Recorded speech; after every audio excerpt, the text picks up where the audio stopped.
The marble floor beneath my knees was cold enough to seep through my worn uniform, but I barely noticed anymore. Pain had become background noise. Just another thing I'd learned to ignore, like hunger, like exhaustion, like the way Mrs. Chen's voice could slice through a room when she found a single fingerprint on her precious glassware. Again, Isabella. Do it again. I pressed my forehead against the floor, breathing in the sharp scent of lemon polish mixed with my own sweat. My hands were raw, cracked at the knuckles from the industrial cleaners we weren't supposed to use without gloves. But gloves slowed you down, and slow meant staying past midnight, and midnight meant missing the last bus, and missing the last bus meant walking home through neighborhoods where girls like me disappeared. The Chen estate sprawled across 5 acres of Los Angeles hills, a monument to new money and old cruelty.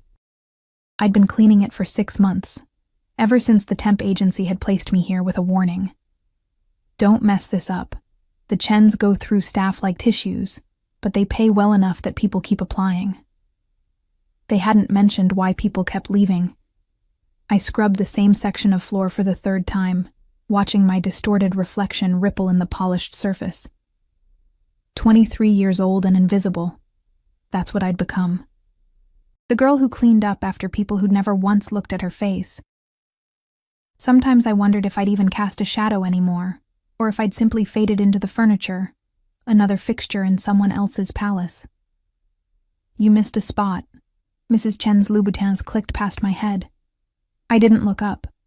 Looking up meant eye contact, and eye contact meant she'd find something else wrong, some new inadequacy to punish. I'd learned this dance, this careful choreography of submission. The house was preparing for something big. I'd gathered that much from the frantic energy humming through the staff.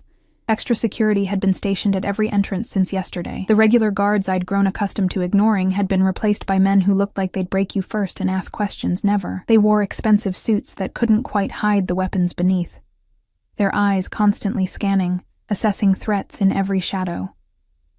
Mr. Chen's associates will be arriving at 8, Mrs. Chen announced, her accent thick despite 20 years in America. The floors must shine like glass. The silverware must gleam.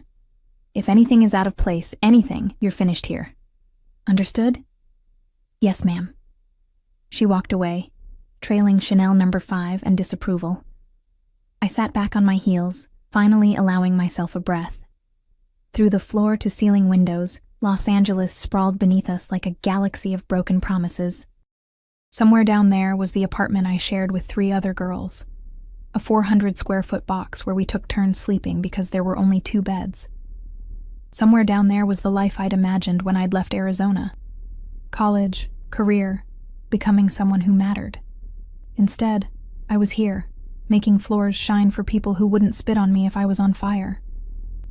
The antique grandfather clock in the foyer chimed 6.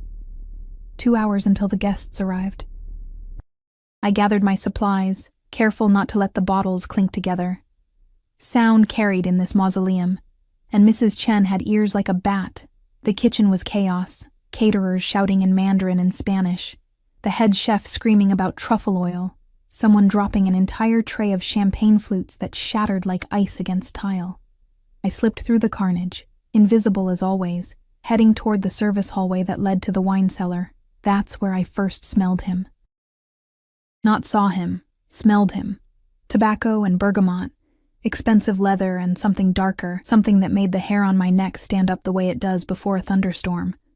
Danger, my instincts whispered. Predator.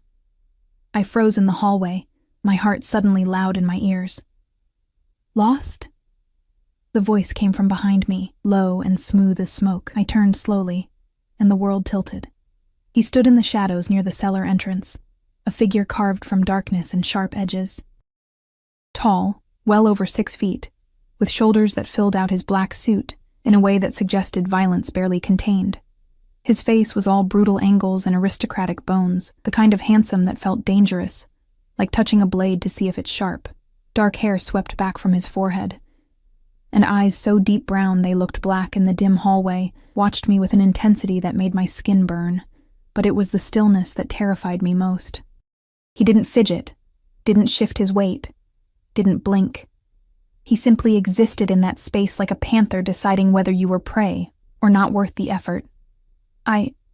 I'm sorry, sir. I was just...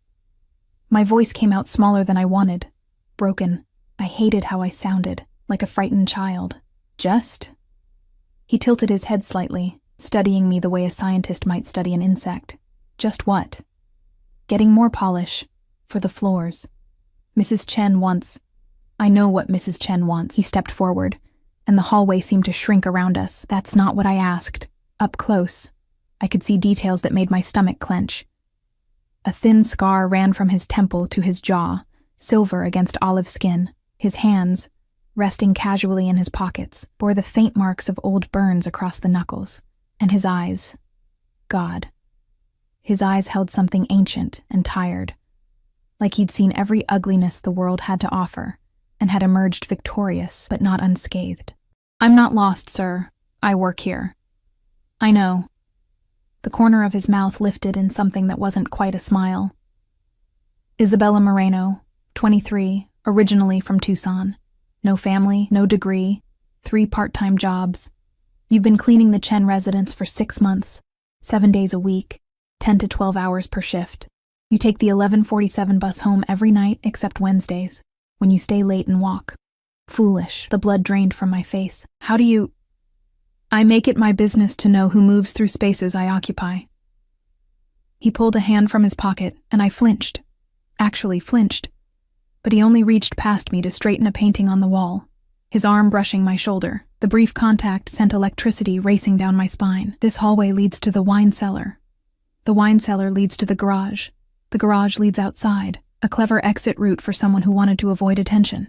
I wasn't trying to. I know. He stepped back, giving me space I desperately needed. You're not the type. You lower your eyes, make yourself small, apologize for existing. You've been beaten down until you've forgotten how to stand up straight. The observation, delivered so matter-of-factly, felt like being stripped naked. I wanted to protest, to defend myself, but the words dried up in my throat because he was right. When had I become this person? When had I started apologizing for taking up space in the world? Mr. Rossi? Mrs. Chen's voice shattered the moment like a hammer through glass. She appeared at the end of the hallway, her face tight with barely concealed panic. I didn't realize you'd arrived. Please, come this way. Everything is prepared. I was just meeting your staff. His eyes never left my face, pinning me in place. Very thorough. Your training. She was just explaining the proper technique for polishing floors. Mrs. Chen's expression could have curdled milk. Isabella, get back to work. Now. I nodded, grabbing my supplies with shaking hands, but as I turned to leave, he spoke again. Isabella. I stopped, turned back, met those black eyes. Be careful on the floors tonight, they'll be slippery. His voice dropped lower, intimate despite Mrs. Chen's presence. And stay out of the East Wing after 8. Dangerous things happen in dark corners at parties like these. It wasn't a suggestion. It was a command, delivered with the absolute certainty of someone who expected obedience. But underneath the authority, I heard something else, something that sounded almost like concern. Then he was gone, following Mrs. Chen down the hallway, and I was left trembling against the wall, my heart beating so fast I thought I might be sick. The next 2 hours passed in a blur. I polished and scrubbed and arranged, my mind spinning in circles. Who was he? Why had he known so much about me?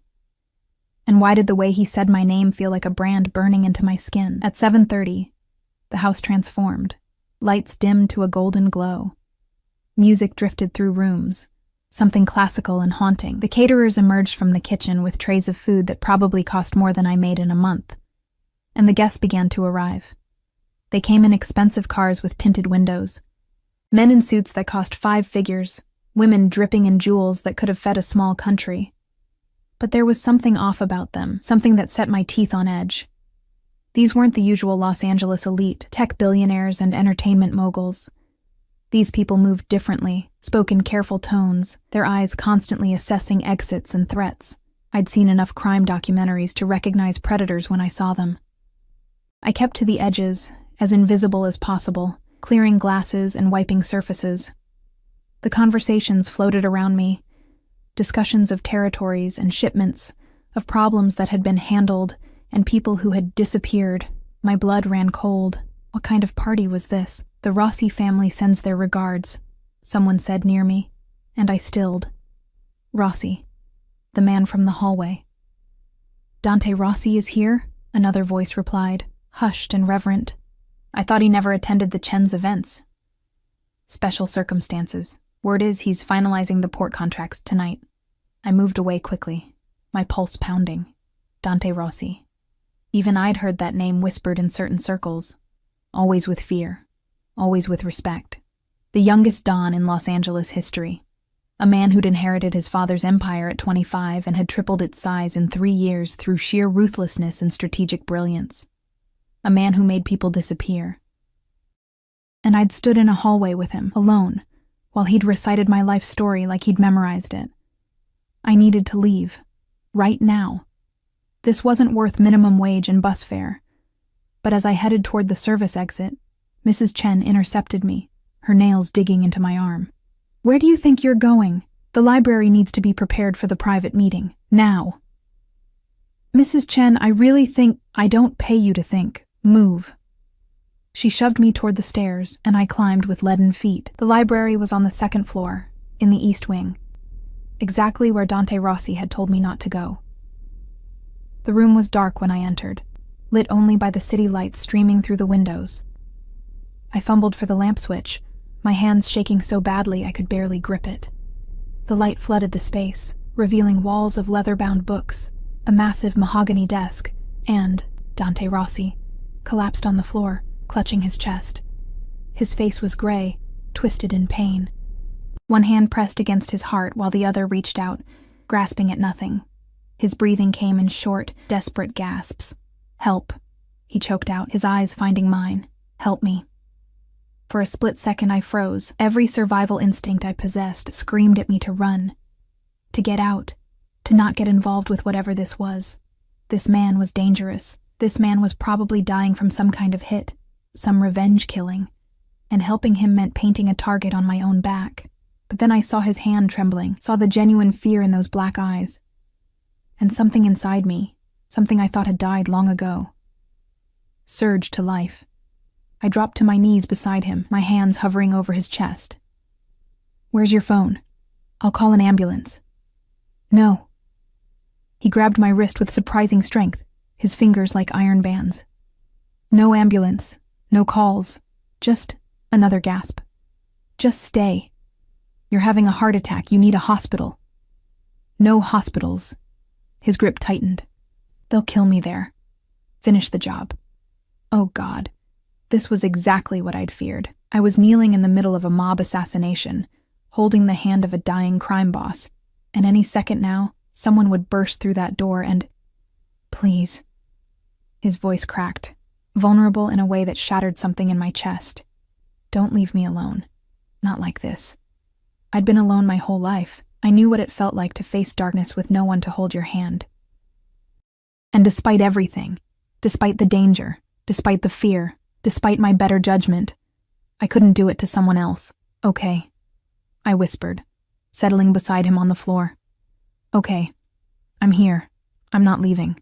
His breathing evened out slightly, his death grip on my wrist loosening to something gentler. What's your name? You know my name. Tell me anyway. Isabella. Isabella. He said it like a prayer, like a promise. Beautiful name. Italian? Mexican. My grandmother's choice. He smiled. Actually smiled. Despite the pain creasing his face. Teaching you to survive in a world that eats soft things alive. I'm not soft, I protested weakly. No. His thumb brushed across my pulse point, and I shivered. No, you're not. You're here, aren't you? When anyone else would have run, I should have run. Probably. Another gasping breath, but you didn't. Why? I didn't have an answer. Or maybe I did, and it scared me too much to say it out loud. That I saw something in his eyes that matched the loneliness in my own soul.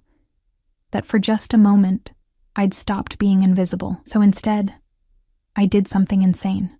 I lifted his head and placed it in my lap, running my fingers through his dark hair, the way my mother used to do for me when I was small and scared. You're not dying alone, I whispered. Not tonight. Not like this. His eyes closed, his face relaxing into something almost peaceful. For several minutes, we stayed like that, a maid and a monster, finding unexpected grace in the dark. Then his eyes snapped open, clear and sharp, all trace of pain gone, and he smiled. The transformation happened so fast I didn't have time to process it. One moment, Dante Rossi was dying in my arms, his face gray with pain. The next, he was sitting up with the fluid grace of a predator. All traces of distress vanished like smoke. What? The word barely escaped before understanding crashed over me like ice water. You were faking. Yes. He straightened his suit jacket, watching me with those unreadable dark eyes. No apology, no explanation. Just that single word hanging between us like a verdict. I scrambled backward on the floor, my heart hammering against my ribs. You were testing me. This was some kind of sick test, not sick. Necessary. He stood, offering me his hand. I stared at it like it might bite. Isabella, don't. I pushed myself up without his help. My legs shaking so badly I had to grip the edge of the desk for support. Rage was burning through the shock now. Hot and righteous. Don't say my name like we're friends. You made me think you were dying, and you stayed. He took a step toward me. I took one back. That's the point. You stayed when you should have run. You held my hand when you should have called for help. You chose compassion over self-preservation. So what? You get some kind of thrill from manipulating people? From watching them panic? My voice was rising, cracking. I thought you were dying. I thought I was going to watch you die, and I couldn't finish. Couldn't admit how much it had affected me. This stranger's pain. I needed to know. His voice softened, and somehow that was worse than if he'd stayed cold. I needed to know if you were real. Real? I laughed, high and broken. I'm a maid. I'm nobody. What could you possibly need to know about me? He moved then, faster than I expected, closing the distance between us until I was trapped against the desk with nowhere to run. He didn't touch me. Didn't need to. His presence alone was a cage. You're not nobody. His voice dropped to barely above a whisper. You're the girl who works 3 jobs and still sends money to a friend's sick kid in Tucson. You're the girl who stayed late last Tuesday to help Maria finish the East Wing because she was crying about her daughter's tuition. You're the girl who leaves half your lunch in the break room because you know Jorge skips meals to save money. You think I don't see you? I see everything, Isabella, and what I see is someone who's still kind in a world that's tried to beat it out of her. The accuracy of his observations made me feel violated, exposed. You've been watching me. For 3 months. That's insane. Why would you? I pressed my hands against his chest, trying to push him back, but it was like trying to move a mountain. Let me go.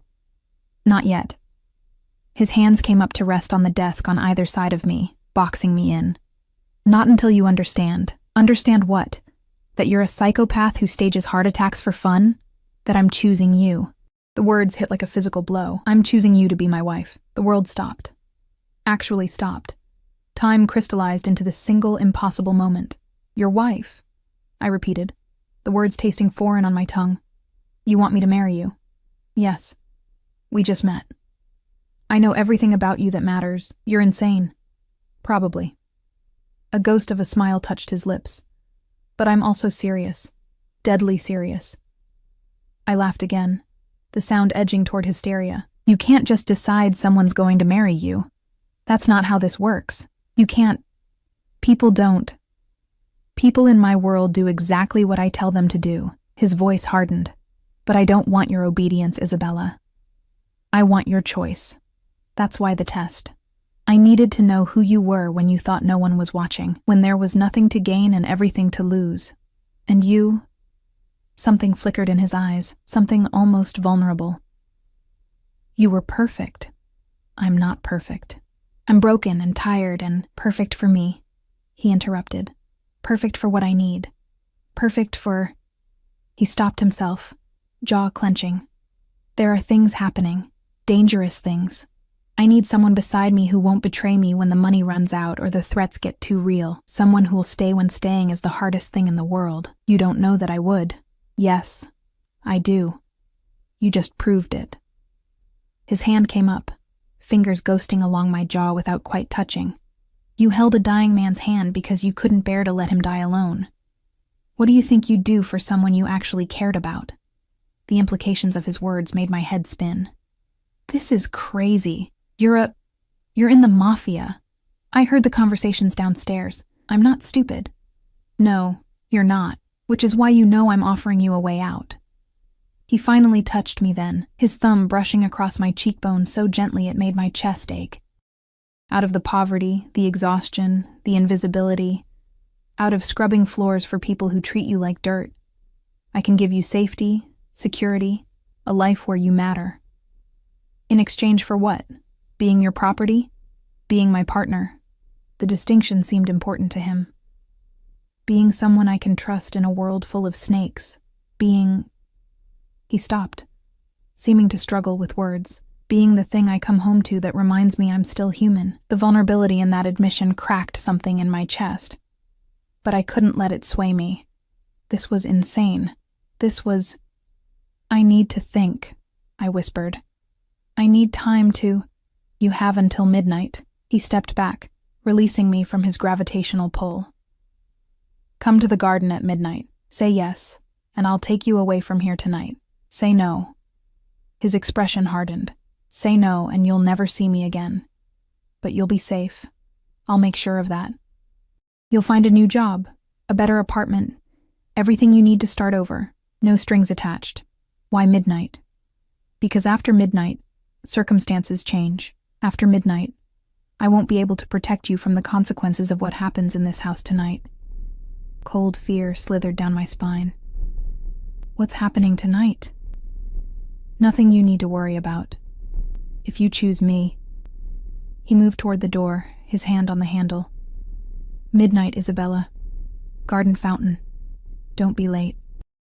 Wait. But he was already gone, the door clicking shut with a finality that echoed through the room. I stood there for a long moment, my mind reeling.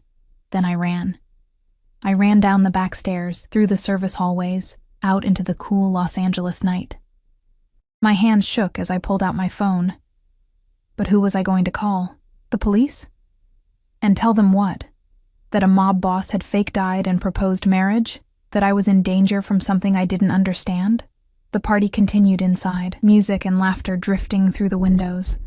Like everything was normal, but I could see the guards now, stationed at every entrance. Their eyes scanning, always scanning.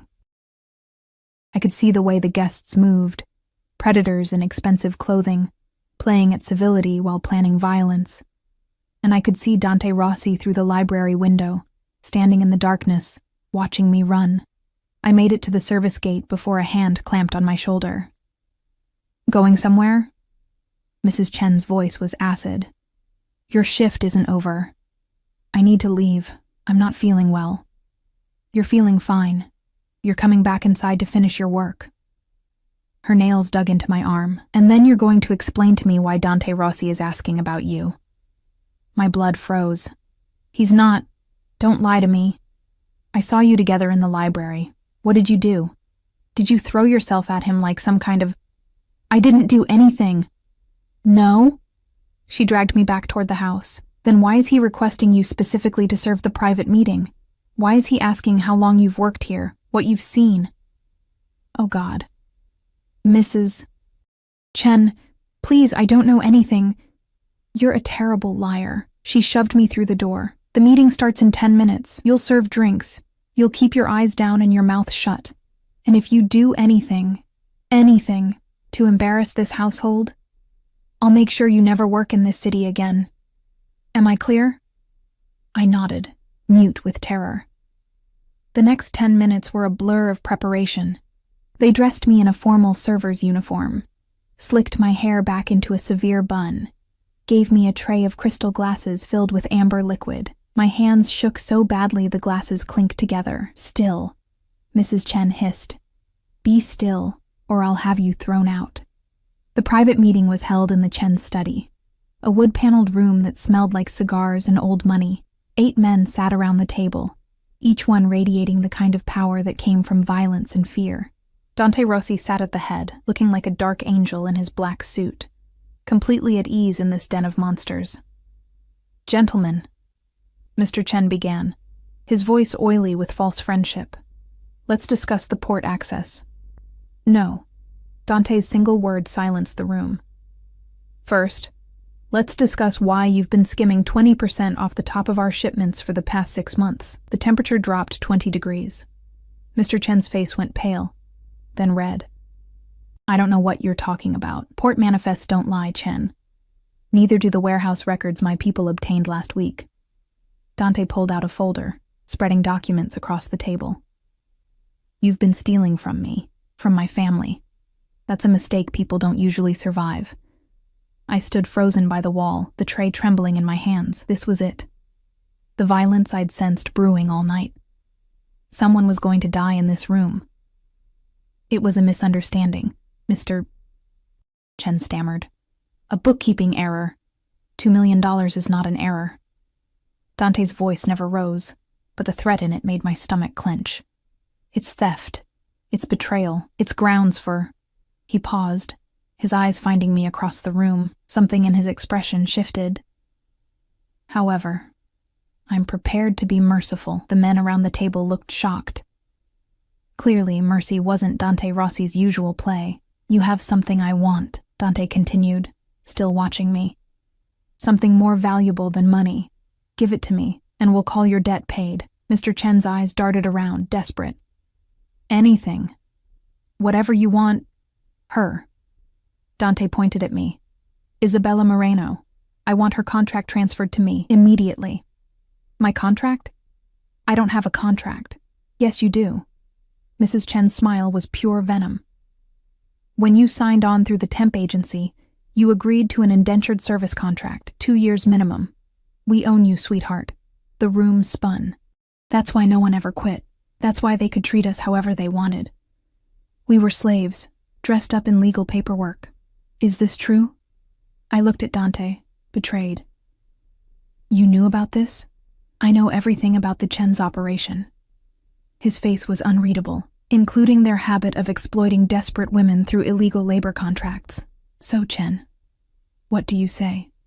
Her freedom in exchange for your life?" Mr. Chen practically sobbed with relief. Yes. Take her. She's yours." "No." I dropped the tray, glasses shattering across the floor. "You can't just trade me like property. I'm not a thing you can buy and sell." Dante rose from his seat, moving toward me with predatory grace. "You're right. You're not a thing." He pulled something from his pocket, a folded document. "Which is why I'm not buying you. I'm freeing you. This is your contract, Isabella. As of right now, it's void. You're free to walk out of here and never look back." I stared at the paper he held out, my mind struggling to process. "I don't understand." "You have a choice." His voice softened. "Meant only for me. You can leave. Take this freedom and build whatever life you want. Or," he paused, something vulnerable flickering in his eyes, "or you can choose me. Not because you're owned, not because you're bought, but because you want to. Why?" The word came out broken. "Why would you do this? Because someone who stays when they think I'm dying deserves to only stay when they want to. Because you deserve to choose your own cage, Isabella, or to fly free." The other men in the room shifted uncomfortably, watching this intimate exchange. Mrs. Chen's face was purple with rage, but all I could see was Dante offering me something no one ever had before. Choice. "The garden," I whispered. "Midnight." He smiled, real and warm and devastating. "Midnight." Then his expression shuddered, becoming cold and businesslike as he turned back to Chen. "We're done here. Have the corrected manifests on my desk by Friday, or mercy becomes a memory." I ran from the room, the torn contract clutched in my shaking hands, and didn't stop until I was in the servants' quarters, gasping for breath. The other staff avoided me, sensing danger like animals before an earthquake. Maria found me there at 11:30, tears streaming down my face as I stared at my freedom, written in black and white. "Isabella? Mija, what happened?" He freed me, I whispered. The most dangerous man in Los Angeles just gave me my freedom and asked me to choose him anyway. Dante Rossi? Maria's eyes widened. Dios mío. What are you going to do? I looked at the clock. 25 minutes until midnight. 25 minutes to decide between the life I knew, hard and lonely but safe, and stepping into the unknown, with a man who'd tested me like a lab rat, but looked at me like I was the answer to a question he'd been asking his whole life. I don't know, I admitted. Maria, what would you do? She took my hands, her weathered face soft with understanding. I'd ask myself, when was the last time someone saw me? Really saw me? When was the last time I felt like more than a ghost in my own life? Tonight, I thought. Tonight, when a monster held my hand and made me feel human. I stood on shaking legs, smoothing down my ruined uniform. I have to go. Be careful, mija. Men like that, they're dangerous. I know. I hugged her tight. But maybe I'm tired of being safe. The garden was silver with moonlight when I arrived at 11:58. The fountain burbled softly, casting dancing shadows across the carefully manicured lawn. Dante stood with his back to me, hands in his pockets, looking up at the stars like he was trying to find answers in their light. I didn't think you'd come, he said without turning around. I didn't think I would either. I moved closer, my heart in my throat. This is insane. You know that, right? This whole thing is absolutely insane. Yes. He finally turned, and in the moonlight, he looked younger, less dangerous, almost human. But sometimes insanity is the only rational response to an irrational world. I don't know you. You don't know me. Not really. I know you stayed. He closed the distance between us. I know you held my hand when you thought I was dying. I know you're brave enough to stand here right now even though you're terrified. What else do I need to know? Everything. My favorite color, my dreams, whether I want kids, if I snore, blue. You want to open a bookshop someday. You're terrified of wanting children because you're afraid you'd fail them the way the world failed you. And yes, you snore. Softly. I've heard it through the monitors. I should have been creeped out by how much he knew. Instead, I felt seen in a way that made my chest ache. Why me? I whispered. You could have anyone. Why choose someone like me? Because everyone else wants something from me.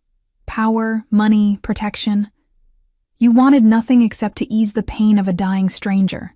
That's so rare, Isabella. That's so precious, and He stopped, jaw clenching. I'm tired of being alone in rooms full of people. I'm tired of wondering who will be the one to put a bullet in my back. I need someone real, someone kind, someone who'll remind me why I'm fighting to survive in the first place. I can't promise I'll be good at this, at being whatever you need. I don't need good, I need real.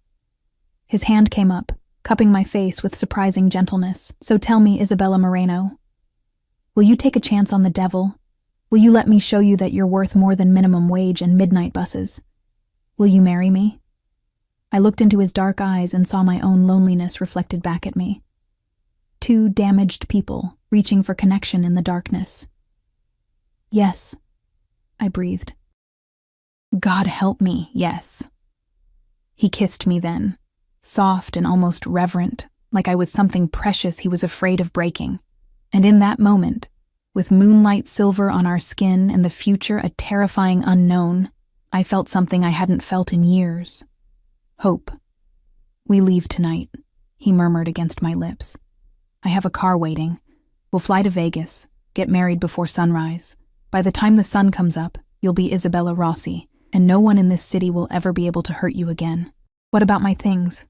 My roommates? Already handled. Your belongings are packed. Your roommates each have a check for 6 months' rent and a reference letter for better jobs. I told you, Isabella. I take care of what's mine. The possessiveness in his voice should have scared me. Instead, it made me feel safe. He led me to a black SUV idling at the service gate. Its windows tinted dark as sin. A man in a suit opened the door. One of the guards from earlier, his face professionally blank. Mrs. Moreno, he said, and the title made me shiver. Not yet, Dante corrected, helping me into the car. But soon. As we drove away from the Chen estate, I watched it disappear in the rearview mirror, that monument to cruelty where I'd spent 6 months being invisible. I didn't know what I was driving toward, didn't know if I was making the biggest mistake of my life. But for the first time in years, I wasn't alone, and that was worth almost any price. The private jet waiting at the small airport was obscene in its luxury. Cream leather seats, polished wood paneling, soft lighting that made everything glow like a dream. I stood at the bottom of the stairs, suddenly acutely aware of my wrinkled uniform, my scraped knees, the smell of cleaning products that probably clung to my skin. "I can't get on that plane looking like this," I whispered. Dante's hand pressed against the small of my back, warm and grounding. "There are clothes inside." "Everything you need. Come." The flight attendant, a polished woman who looked like she stepped out of a magazine, smiled without a trace of judgment as we boarded. "Mr. Rossi, welcome. Everything is prepared as requested. Thank you, Marie." He guided me toward the back of the plane, through a door that opened into a bedroom. An actual bedroom, with a queen-sized bed and an ensuite bathroom. On the bed lay a garment bag and a small suitcase. "Shower. Change. Take your time. We have 4 hours until Vegas." "You're not going to—" I gestured vaguely at the room, at him, my face burning. Understanding softened his expression. "I'll be up front, making calls. You have complete privacy, Isabella.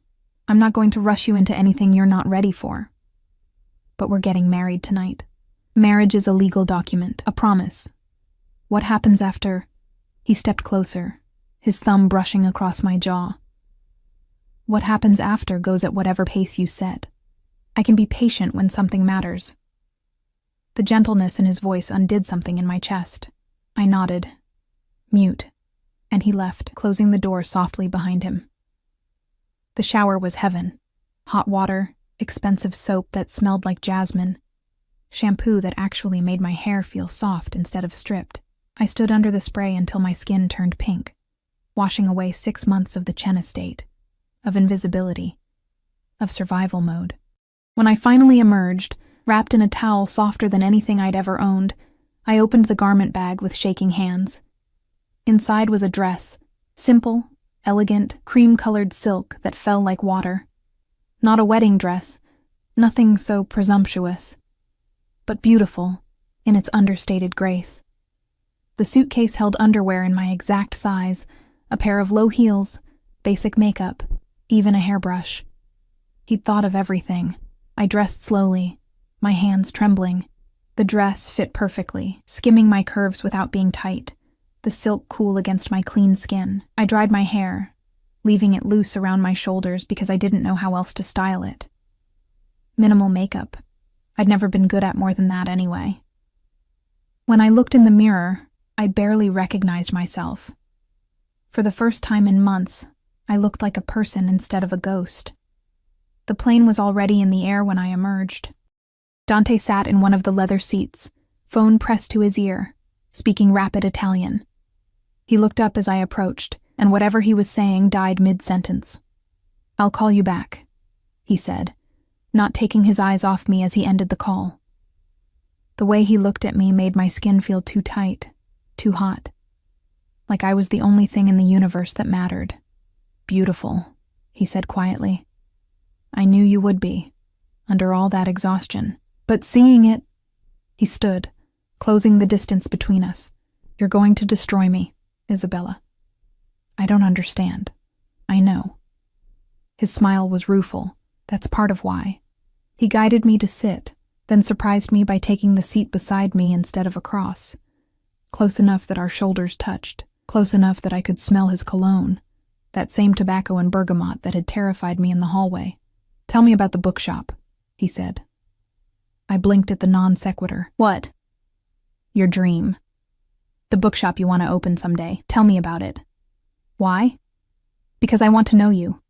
The real you, not just the facts I collected." He shifted, angling toward me. "Tell me what it looks like in your head." So I did. Haltingly at first, then with growing confidence as he listened. Actually listened, asking questions, making suggestions. I told him about the children's section I'd imagined, the reading nooks with overstuffed chairs, the coffee bar that would smell like home. I told him about wanting to create a space where people felt safe, seen, welcome. "It sounds perfect," he said when I finally ran out of words. "We'll make it happen. Dante, I'm serious. After the wedding, after things settle, we'll find a location. You'll design it exactly how you want. It'll be yours." The casual way he offered to fund my dreams, like it was nothing, made my head spin. "I can't let you just buy me a bookshop." "Why not?" "Because that's not... People don't just..." I struggled for words. "I need to earn things. I need to feel like I deserve them. You held my hand when you thought I was dying. You've earned more than a bookshop, Bella." The endearment rolled off his tongue like honey. "But if it makes you feel better, you can work for it. Be my wife. Stand by my side. That's not an easy job. What exactly does being your wife entail?" The question had been burning in my mind since the garden. "You're not... I know you're in the Mafia. I'm not stupid. But what does that mean for me?" His expression grew serious. "It means you'll be protected. Always. It means you'll never want for anything. It means you'll attend events, meet people, smile and make conversation. It means you'll live in a world where danger is always present but never allowed to touch you. And what do you get out of it? Legitimacy. A wife makes me look stable, family-oriented. It opens doors that stay closed to confirmed bachelors." He took my hand, threading his fingers through mine. "But honestly, I get you. Someone real in a world of facades. Someone who reminds me why I'm human. That's worth more than any business advantage. You barely know me. I know enough. The rest," he squeezed my hand, "the rest we'll learn together." The plane began its descent just as dawn painted the sky in shades of rose and gold. Vegas sprawled beneath us, a glittering oasis in the desert, still blazing with lights even as the sun rose. "Are you scared?" Dante asked quietly. "Terrified," I admitted. "Good. Fear means you understand the weight of what we're doing." He stood, pulling me up with him. "But I promise you this, Isabella. I will never hurt you intentionally. I will never betray you. And I will kill anyone who tries to harm you. Can you live with that?" The casual mention of murder should have sent me running. Instead, it made me feel safe. "Yes," I whispered. "I can live with that." The chapel was small, surprisingly tasteful for Vegas. No Elvis, no neon, just soft lighting, white flowers, and a minister who looked like he'd married plenty of couples at dawn and knew not to ask questions. Dante's lawyer was there, a sharp-eyed woman named Sophia, who handed me papers to sign while maintaining professional distance. "Prenup," she explained. "Standard. You keep what's yours, he keeps what's his. In the event of divorce, you receive a settlement of $10 million in any property purchased in your name. If you die..." She paused delicately. "Everything goes to your designated beneficiary or charity of choice." "And if he dies?" The question escaped before I could stop it. "Then you inherit everything." Sophia's smile was thin, but let's hope it doesn't come to that. I signed in a daze, my hand moving across paper after paper. Marriage license, prenuptial agreement, documents I didn't fully understand but trusted Sophia to explain later. Then Dante was taking my hand, leading me to stand before the minister. And it was happening. "Dearly beloved," the words washed over me. Traditional vows, promises of forever, till death do us part. When it came time for rings, Dante produced a simple platinum band that fit my finger perfectly. Of course it did. He'd planned everything. "You may kiss the bride." Dante's kiss was gentle, almost chaste, a promise rather than a demand. When he pulled back, his eyes held something that looked almost like wonder. "Mrs. Rossi," he murmured. "My wife." The words felt surreal. 24 hours ago, I'd been scrubbing floors. Now I was married to a mob boss in a Vegas chapel at sunrise. "What happens now?" I asked as we left the chapel, the Nevada sun warm on my face. "Now we go home, to Los Angeles, to your new life." He helped me into another waiting car, this one a sleek black sedan with bulletproof glass. "There will be people to meet, arrangements to make. But first, he pulled out his phone, typed something quickly. First, you eat. You've barely had food in 24 hours. I wanted to protest that I wasn't hungry, but my stomach betrayed me with an audible growl. Dante smiled, the expression transforming his severe features into something almost boyish. There's my practical girl, always honest, even when your body betrays you. The hotel he took me to was one of the finest in Vegas, a suite with floor-to-ceiling windows overlooking the Strip. Room service arrived within minutes. Fresh fruit, eggs Benedict, pastries that melted on my tongue, coffee that tasted like heaven. Eat, Dante commanded gently, settling across from me. Then rest. We fly back this afternoon. Aren't you eating? I ate on the plane while you were showering. He watched me with those dark eyes, cataloging every bite I took like it mattered. I'm just enjoying watching you enjoy something for once. The observation was too close to the bone. I focused on the food, suddenly ravenous in a way that went beyond physical hunger. How long had it been since I'd eaten without calculating the cost? Since I'd tasted something just because it was delicious? Isabella. His voice made me look up. Thank you. For what? For taking a chance on me. For saying yes. He paused, seeming to struggle with words. For making me feel like maybe I can be more than what I was born into. The vulnerability in his voice cracked something open in my chest. I should be thanking you. You freed me. We freed each other. He stood, moving to the window. I want to be honest with you about something. About what happens when we get back to LA. My appetite vanished. Okay. There will be people who don't approve of this marriage. People who'll see you as a weakness to exploit. My enemies will try to use you to get to me. And my family, he laughed, bitter. My family will have opinions. Many, many opinions about me marrying a maid instead of someone from an established crime family. So I'm going to be in danger. You're going to be the most protected woman in California. But yes, there will be danger. There will be threats. There will be people who resent you just for existing beside me. He turned back to face me. I'm not going to lie and say it'll be easy, but I promise you'll never face it alone. I stood, moving to join him at the window. Vegas glittered beneath us, artificial and bright, and somehow hopeful. What if I'm not strong enough for this life? You're already strong enough. You survived the Chens. You survived poverty and loneliness and still came out kind. That's warrior strength, Bella. That's the strength that matters. His hand found mine. Everything else, I'll teach you. How to move in my world. How to protect yourself. How to be the queen beside the king. I don't know how to be a queen. Good. I don't trust people who think they already know everything. He pulled me against his side, and I let myself lean into his warmth. We'll figure it out together, one day at a time, starting with today, getting you home, getting you settled, introducing you to the people who matter. Your family? Eventually. First, my inner circle, the people who keep me alive. He pressed a kiss to the top of my head, casual and affectionate. They're going to love you, or they'll pretend to, which amounts to the same thing in my world. Despite everything, I laughed. The sound surprised us both. There it is, Dante murmured. The sound I've been waiting to hear. Genuine joy. I'm going to make that my mission, Isabella. Making you laugh like that as often as possible. You're dangerous, I said, but there was no heat in it. Only to people who threaten what's mine. His arm tightened around me. And you're mine now, which means you're the safest person in this city. I wanted to believe him.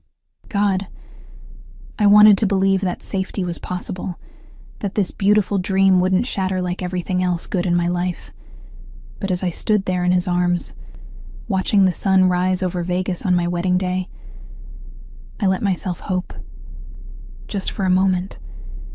Just long enough to believe that maybe, just maybe, I'd found something real in the darkness. My monster. My husband. My chance at something more than survival. Take me home, I whispered. Take me home, Dante. Always, he promised. Always, Bella. Always. The house, no, the estate, that Dante called home made the Chen residence look like a cottage. We drove through gates that looked like they could withstand a military assault.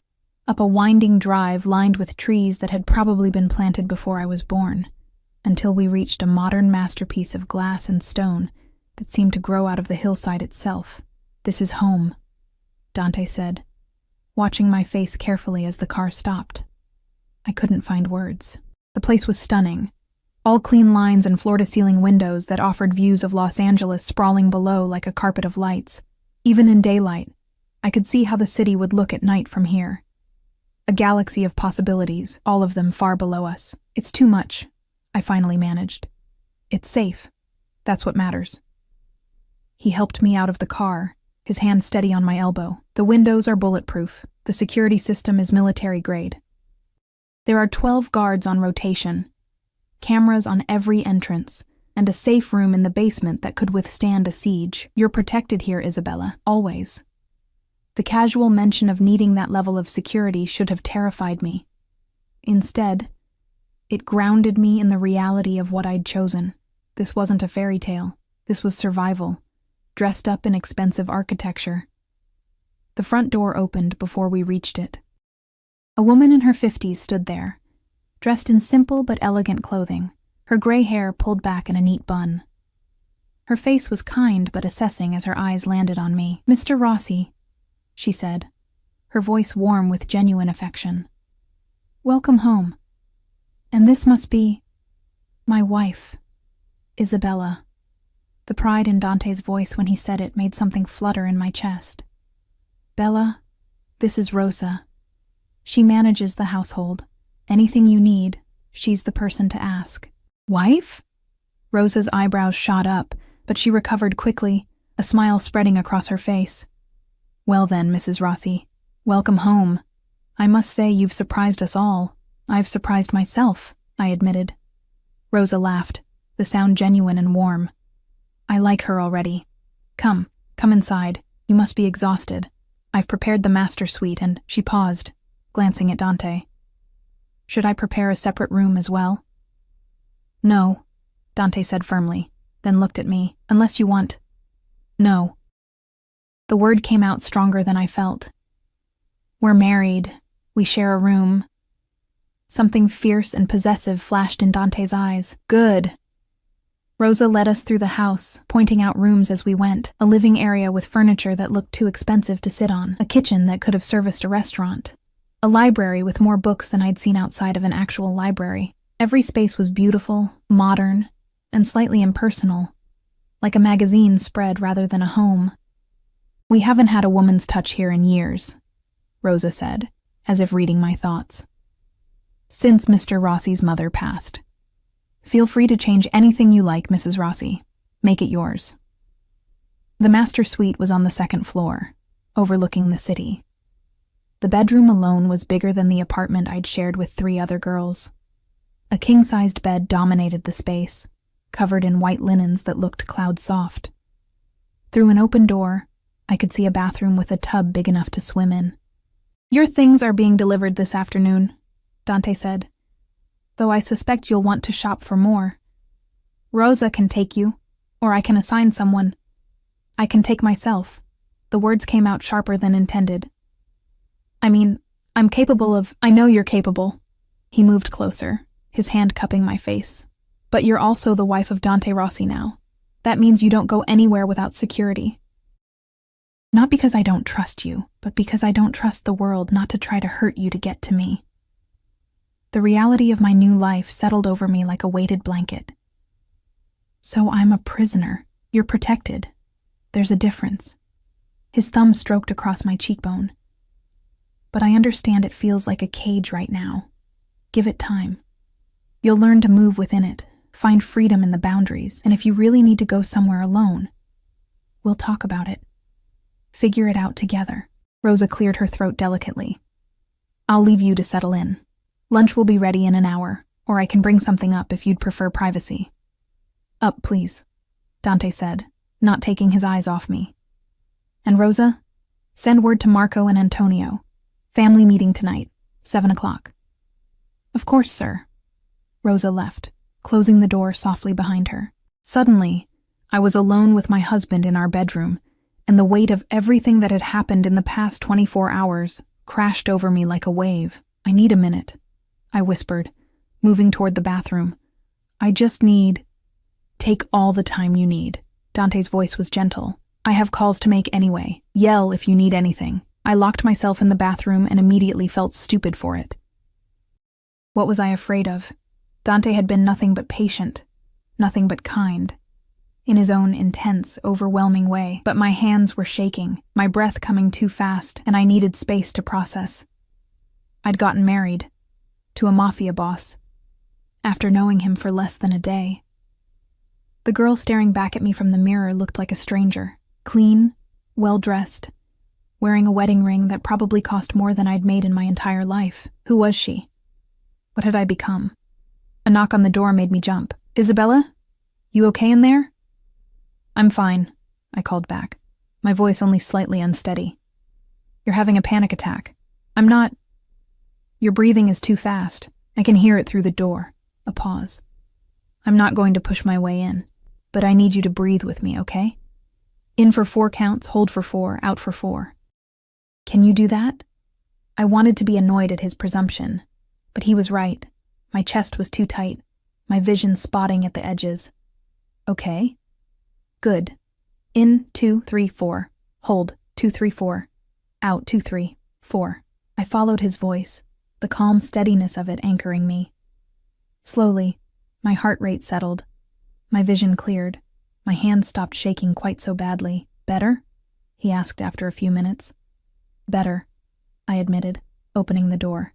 He stood there, concern written across his features, making him look younger, more vulnerable. "This is a lot. I know it's a lot. If you want to slow down, take time to adjust." "No." I stepped closer to him. "No, I just needed a moment. I'm okay now. I chose this. I'm not backing out." "You can back out anytime you want. I meant what I said. You always have a choice with me." The sincerity in his voice undid something in my chest. I reached up, touching his face. The first time I'd initiated contact. His skin was warm, the stubble on his jaw rough against my palm. "I don't want to back out," I said quietly. "I'm scared, but I don't want to run. I just need you to be patient with me while I figure out how to be the person you need." "You're already the person I need. Just be yourself, Bella. That's all I want." He turned his head, pressing a kiss to my palm. "Now come. Lunch will be here soon, and you need to eat. Then you should rest. Tonight's going to be intense. The family meeting." Right. I'd almost forgotten about that in the chaos of everything else. Lunch was simple but delicious. Fresh pasta with vegetables, crusty bread, a salad that tasted like actual food instead of just rabbit food. Dante watched me eat with that same intense focus, like my enjoyment of the meal mattered to him personally. "Tell me about your family," I said between bites. "The people I'm meeting tonight." His expression darkened slightly. "Marco is my second in command. Known him since we were kids. He's loyal, smart, and utterly ruthless when necessary. He'll be skeptical of you at first. He's protective of me. Thinks most women are after my money or status. You'll have to win him over. And Antonio, my cousin, runs our financial operations. He's smoother than Marco, better with people, but just as dangerous underneath. He'll be polite to your face and judge you behind your back until he decides if you're worthy." "Sounds delightful," I muttered. Dante smiled. "They're family. They're allowed to be difficult, but they'll come around once they see you're not going anywhere, once they see you're real." "What about your actual family, parents, siblings?" His face went carefully blank. "My father died 3 years ago. Heart attack during a business dinner. Real one, not faked," he added with dark humor. "My mother died when I was 12, cancer. I have no siblings, no wife before you, no children." He paused. "What about you? You said no family, but my parents died in a car accident when I was 19. I was supposed to start college that fall. Instead, I spent everything we had on funeral costs and ended up in Los Angeles with nothing but a suitcase and some terrible decisions." The old pain felt distant now, like it had happened to someone else. No siblings, no cousins I know about. Just me. Not anymore. He reached across the table, taking my hand. "Now you have me. You have this house, this life. You have protection and security. You're not alone anymore, Isabella. Never again. The promise felt too big, too impossible. But I wanted to believe it. After lunch, Dante insisted I rest. You've been up for over 24 hours. Sleep for a few hours. I'll wake you at 6 to get ready for tonight. I wanted to protest, but exhaustion was pulling at me like a tide. The bed, when I finally lay down on it, was the most comfortable thing I'd ever experienced. The last thing I remembered was Dante pulling a blanket over me, his hand gentle in my hair. Sleep, Bella. I'll keep watch. I woke to darkness and the smell of coffee. For a moment, I panicked. Where was I? Then memory returned. The house, the marriage, the new life I'd chosen. Dante sat in a chair near the window, backlit by the city lights, working on a laptop. He looked up as I stirred. Good. You're awake. It's 6:30. The meeting's at 7. He stood, moving to the bed. There are clothes in the closet. Rosa took the liberty of having some things delivered. Choose something that makes you feel confident. These men will try to intimidate you. Don't give them the satisfaction. The closet was a revelation. Designer dresses, casual wear, shoes in every style, all in my size. I chose a simple black dress, elegant without being flashy, confident without trying too hard. It hit just below my knee and had long sleeves, covering most of my skin. Armor, I thought. Professional armor. When I emerged, Dante was waiting in a fresh suit, his hair still damp from a shower I'd slept through. His eyes traced over me, approval clear in his expression. Perfect, simple, elegant, understated. You look like you belong. He offered his hand. Ready? No, but let's do it anyway.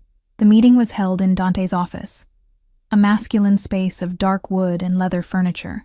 2 men stood as we entered, their expressions carefully neutral. Marco was exactly what I'd expected. Tall, built like a boxer, with cold eyes that assessed me like a threat. Antonio was smoother, handsome in an obvious way, his smile friendly, but his eyes calculating. Gentlemen, Dante said, his hand firm on my back. I'd like you to meet my wife, Isabella Rossi. The silence was deafening. Then Marco spoke, his voice rough. Your wife? Since when?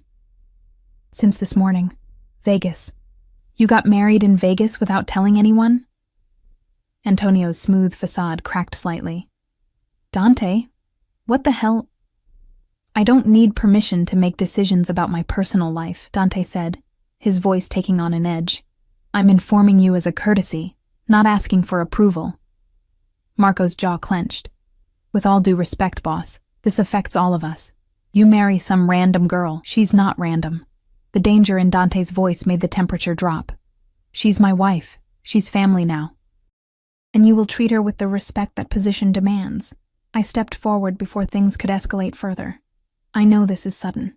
I know you have concerns about me, about my intentions, about whether I'm worthy of him. I met Marco's eyes steadily. I can't prove myself with words. But I can promise you this. I didn't marry him for money or status. I married him because he saw me when I was invisible, because he offered me a choice when I'd never had one before, and because despite knowing how dangerous this world is, I chose to stand beside him anyway. Marco stared at me for a long moment. Then surprisingly, he smiled. A real smile that softened his harsh features. You got backbone. I'll give you that. She held my hand when she thought I was dying, Dante said quietly. She stayed when anyone else would have run. That's who she is. That's why I chose her. Antonio moved forward, offering his hand. Then welcome to the family, Isabella. I apologize for the hostile reception. We're just protective of Dante. He's all we have. I understand. I shook his hand, relieved when he didn't crush my fingers. I'm not here to take him away from you. I'm here to stand with him, with all of you. The tension in the room eased fractionally. Marco poured drinks, whiskey for himself and Antonio, wine for me, and we talked. About expectations, about security protocols, about the reality of being married to Dante Rossi. There will be attempts, Marco said bluntly. On your life, on your safety. People will try to use you to hurt him. You need to be smart, aware, never take unnecessary risks. I understand. Do you? Antonio leaned forward. Because this isn't like the movies, Isabella. People will die to get to you. Good people, loyal people. Can you live with that weight? The question hung in the air. Could I? Could I live knowing that my existence put others in danger? I looked at Dante, at the man I'd married this morning in a Vegas chapel, at the man who'd freed me and chosen me and promised to keep me safe. Yes, I said firmly. I can live with it, because the alternative, going back to being invisible, to being nothing, that's not living at all. Dante's hand found mine under the table, squeezing gently. Pride radiated from him in waves. Then let's make sure it doesn't come to that, Marco said, raising his glass. To the new Mrs. Rossi, may she be as tough as she needs to be. To Isabella, Antonio echoed. Welcome to the family. God help you. You're one of us now. We drank, and I felt the weight of my choice settle over me like a crown. Heavy, but mine. Dangerous, but real. I was Isabella Rossi now, and whatever that meant, whatever came next, I would face it standing tall. No more invisibility. No more apologizing for existing. I was seen. I was chosen. I was home. The weeks that followed were a blur of learning to navigate a world I'd never imagined belonging to. Rosa became my guide, teaching me the unspoken rules of Dante's universe, how to dress for different occasions, which conversations to engage in and which to politely avoid, how to spot threats disguised as friends. You're doing well, she told me one morning over coffee, 3 weeks into my new life. Better than most would in your position. You have good instincts. I'm terrified most of the time, I admitted. Good. Fear keeps you sharp. It's the ones who get comfortable who end up dead. She patted my hand. But you're stronger than you think, Mrs. Rossi. I see it. Mr. Rossi sees it. Soon, everyone else will too. Dante was patient in ways I hadn't expected. He gave me space when I needed it, proximity when I craved it, and never pushed for more than I was ready to give. We shared a bed, but he held me like I was precious, like I might break if he gripped too hard. Sometimes I woke to find him watching me, his expression unguarded in the darkness, vulnerable and fierce all at once. What are you thinking? I asked one night, catching him staring. That I don't deserve you, he said quietly. That somehow I tricked fate into giving me something good, and that I'm terrified every day that you'll realize what a monster I am and run. I rolled toward him, pressing my palm against his chest, feeling his heartbeat strong and steady beneath my hand. You're not a monster. Monsters don't look at their wives like they hung the moon. Monsters don't hold hands with dying strangers. I wasn't dying, but I didn't know that. And you wanted to see if I had kindness in me even when there was nothing to gain. That's not something a monster would care about. I moved closer, until there was no space between us. You're dangerous, Dante, but you're not a monster. Not to me. He kissed me then, deeply, desperately. Like I was air and he was drowning, and for the first time since our wedding night, I kissed him back with equal hunger, equal need. Bella, he breathed against my lips. Are you sure? I'm sure. I pulled him closer. I'm your wife. I want to be your wife in every way. What followed was tender and intense, passionate and careful. He touched me like I was sacred, like my pleasure mattered more than his own. And when it was over, we lay tangled together, my head on his chest, his hand stroking through my hair. I love you, he said into the darkness. I know it's too soon. I know I shouldn't feel this much this fast. But I do. I love you, Isabella Rossi. My heart stuttered. You don't have to say it back, not until you're ready. I just needed you to know. He pressed a kiss to the top of my head. I'll wait as long as it takes, but the truth was, I didn't need more time. Somewhere between the fake heart attack and the Vegas chapel, between learning to navigate his world and finding safety in his arms, I'd fallen too. I love you too, I whispered. God help me, I do. His arms tightened around me, then we're both damned together. I can live with that. The first real threat came on a Tuesday. I was shopping with Rosa at a boutique in Beverly Hills, My first real outing beyond the estate. 2 guards flanked us, subtle but present. I was trying on dresses for a charity gala Dante wanted me to attend, feeling almost normal for the first time in weeks. Then I saw him. A man across the street, watching me through the boutique window. Something about the way he stood, the intensity of his stare, made my skin crawl. I met his eyes, and he smiled, cold and predatory. "Rosa," I said quietly. "That man across the street, is he—" She glanced over, and her face went pale. "Inside. Now, guards." Everything happened fast. The guards pushed us toward the back of the store. Rosa was on her phone, speaking rapid Italian, and through the window, I saw the man pull out a gun. Glass shattered. Someone screamed. One of the guards shoved me to the floor, his body covering mine as bullets tore through the boutique. Then it was over. Sirens wailed. The guard above me was bleeding from his shoulder, but alive. Rosa was shouting orders. And across the street, the man was gone. Disappeared like smoke. Dante arrived within minutes, his face a mask of cold fury as he burst through the door. His eyes found me on the floor, and something in his expression cracked. "Bella." He was beside me in seconds, pulling me up, his hands running over me, checking for injuries. "Are you hurt? Tell me you're not hurt. I'm fine. I'm okay." My voice shook despite my words. "But Marco, he was shot. He'll live. He's been through worse." Dante pulled me against him, his arms iron bands around my body. "You shouldn't have been here. I shouldn't have let you leave the house. This is my fault. You can't keep me locked up forever. Watch me." The words were fierce, possessive. "If keeping you alive means you never leave the estate again, then that's what happens." "Dante?" "No." He pulled back, cupping my face in his hands. "You don't understand. If something happened to you, if you died because of me, because of what I am," his voice broke, "I wouldn't survive it, Isabella. You're everything. You're the only good thing in my entire goddamn life. I can't lose you." The raw emotion in his voice stripped away my protest. This wasn't about control. This was about fear. Real, visceral fear that matched my own. "Okay," I whispered. "Okay, we'll figure it out. More security, better protocols, whatever you need. But Dante, I can't live in a cage. Even a golden one. You have to let me breathe." He closed his eyes, his forehead pressing against mine. I know, Bella. We'll find a balance. But right now, let me take you home. Let me keep you safe." The attack changed everything. Security doubled. Every outing required extensive planning.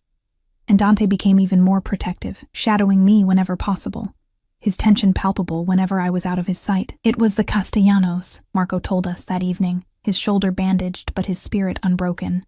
"They're trying to start a war. Hitting your wife sends a message that you're weak, distracted, vulnerable. Then we send a message back." Dante's voice was ice. "We show them exactly how vulnerable I'm not." "Dante, no." I grabbed his arm. "Don't start a war because of me. Don't risk your people because someone took a shot at me. They didn't just take a shot at you. They threatened what's mine. They need to understand that has consequences. And what happens to me while you're busy fighting? What happens if you die in this war?" The thought made my chest tight. I didn't marry you to become a widow. The room fell silent. Marco and Antonio exchanged glances, clearly uncomfortable with the domestic dispute playing out before them. "She's right," Antonio said finally. "A war hurts everyone. We lose men, we lose money, we lose ground." "Maybe there's a smarter play here. What do you suggest?" Dante's jaw was tight. "A show of unity. Bring Isabella to the family's meeting next week. Let everyone see that she's not just your weakness, she's your strength. That attacking her doesn't divide you, it unites you. That she's under your protection, and the protection of everyone loyal to you." Marco nodded slowly. "It's bold, but it might work. Show them she's not a target, she's untouchable." Dante looked at me. "It would be dangerous. Every family in Los Angeles will be there, including the Castellanos. You'd be walking into a room full of people who might want you dead. Then I'll walk in beside you," I said, surprising myself with my certainty. "I'll show them I'm not afraid, that we're not afraid, Pride flickered in his eyes. "You're sure?" "I'm sure." I squeezed his hand. "We're in this together, remember? For better or worse. That's what I promised in Vegas." The family's meeting was held in a neutral location. An upscale restaurant closed for the evening, its private dining room filled with men who'd built empires on blood and fear. I wore red, Dante's choice, bold and unapologetic, and walked into that room with my head high and my hand in his. Every eye turned to us. I felt the weight of their assessment, their judgment, their curiosity, but I didn't flinch. I was Isabella Rossi, and I belonged here. Dante led me to the head of the table, pulling out my chair with careful courtesy before taking his own seat. Marco and Antonio flanked us, a show of unity. "Gentlemen," Dante said, his voice carrying through the room, "I'd like to introduce my wife, Isabella. Some of you may have heard about the recent incident. Let me be clear. Any future attacks on her will be considered attacks on me personally, and will be responded to with extreme prejudice." Carlo Castellano, a heavy-set man with cold eyes, leaned forward. "With respect, Rossi, maybe if you focused less on your new bride and more on business. My marriage doesn't affect my business, but your attempt on her life certainly affects ours." Dante's voice dropped to something dangerous. "You thought you'd send a message, so let me send one back. Touch her again, threaten her again, even look at her wrong, and I'll burn your entire organization to the ground. Am I clear?" The room crackled with tension. Castellano's face reddened. "You're declaring war over a woman?" "I'm declaring war over my wife. There's a difference." Dante's hand found mine on the table, his grip possessive. "This isn't about weakness or distraction. This is about respect. She's family now, under my protection, under all of our protection if you understand what family means." Slowly, around the table, men nodded. Some reluctant, some approving, but all understanding the message. I wasn't a target. I was untouchable. Castellano sat back, his expression sour but accepting. "Fine. The girl is off limits, but this doesn't change our other disputes. Those we can negotiate like reasonable men," Dante agreed, "but Isabella is non-negotiable." The meeting continued, but I barely heard it. All I could focus on was Dante's hand in mine, the way he'd defended me, the way he'd made it clear I mattered. Not as property, not as a weakness, but as his partner, his equal. When we finally left hours later, I was exhausted but exhilarated. "You did well tonight," Dante said in the car, pulling me against his side. "You showed them you're not just my wife. You're a force to be reckoned with. I was terrified the entire time." "I know. But you didn't show it. That's what matters." He pressed a kiss to my temple. "I'm so proud of you, Bella. So damn proud." The months that followed settled into a rhythm. I learned to navigate Dante's world with increasing confidence. The bookshop opened, a beautiful space in Santa Monica that became my sanctuary. My purpose beyond being Mrs. Rossi. Rosa taught me to shoot, to spot surveillance, to trust my instincts. And Dante loved me with an intensity that still took my breath away. Protective but not suffocating. Possessive but respectful. Dangerous to everyone but gentle with me. We fought sometimes. Passionate arguments about security and freedom and finding balance. But we always came back together, always found our way back to each other. One evening, 6 months after our Vegas wedding, I found Dante in his office, staring at security footage from the night we'd met. The hallway at the Chen estate. Me with my cleaning supplies. Him emerging from the shadows. Watching our meet cute? I teased, sliding into his lap. Watching the moment my life changed. He corrected, his arms wrapping around me. The moment I saw you and knew, just knew, that you were going to save me. I didn't save you. You saved yourself. No, Bella. You saved me. From becoming the monster everyone expected. From forgetting why any of this matters. From being alone in a room full of people. He turned me to face him. You make me better. You make me human. You were always human. You just needed someone to remind you. He kissed me, soft and sweet and full of promise. When he pulled back, his eyes held something that made my heart skip. I want to give you something, he said, pulling a folder from his desk. "I had the lawyers draw this up. It's a trust for the bookshop, for your financial independence, for your future. Completely separate from me. If something happens to me, if you decide to leave, if..." "I'm not leaving." I pressed my fingers to his lips. "Stop planning for me to leave. I'm planning for you to have choices, always choices, Bella. That's what I promised you." He set the folder aside, pulling me closer.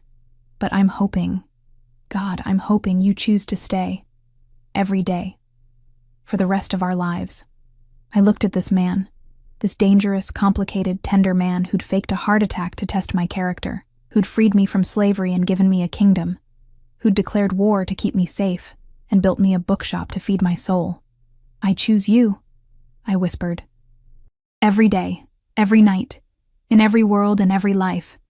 I choose you, Dante Rossi, even knowing what I am, what I do. Especially knowing, because you're also the man who holds my hand in the dark, who makes me laugh when I want to cry, who sees me, really sees me, and loves me anyway." I cupped his face in my hands. "You're my monster, my husband, my home, and I'm not going anywhere." He buried his face in my neck, and I felt wetness against my skin. Tears from a man who probably hadn't cried in years. "I love you. God, I love you so much it terrifies me. I love you too, and I'm not scared anymore." It was true. Somewhere along the way, the fear had transformed into strength. The cage had become a kingdom, and the maid who'd been invisible had become a queen. "Thank you," he whispered against my skin. "Thank you for staying when I was dying. Thank you for choosing me when you should have run.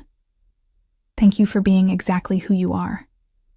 Thank you for seeing me," I whispered back. "Thank you for freeing me. Thank you for loving me enough to give me choices even when you wanted to lock me away." We sat there for a long time, wrapped in each other.